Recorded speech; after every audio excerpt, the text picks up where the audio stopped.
From the 1400s, risk-taking explorers ventured across the Atlantic into territories never before seen by Europeans.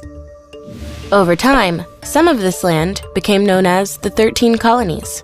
So how did the geography of these colonies shape their growth? By the 1700s, the British colonists settled in 3 different geographic regions: the New England, Middle, and Southern colonies. The climate of the New England colonies was cold and wet for long periods of the year, so people could only grow enough food to feed themselves. In places like Massachusetts, they fished in the Atlantic Ocean, mined in Appalachian Mountains, and cut down trees in thick forests, which they used to build homes, ships, and tools. The Middle colonies had vast, flat lands, ideal for farming, thanks to the rich soil, and rivers that were easy to navigate. The warmer climate made farming much easier, which is why they became known as the breadbasket of the colonies. Colonists used rivers to transport and trade their produce to those living on the coast.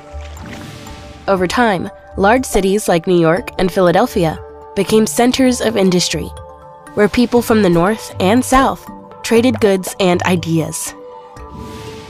The southern colonies had vast coastal plains and rolling hills, with mild winters and long, hot summers. Colonists enjoyed rich harvests. The southern colonies became known for cash crops like tobacco, rice, and cotton, which were largely harvested by people who were enslaved. Port cities like Savannah and Charleston bustled with activity, as goods flowed seamlessly between plantations and the wider world.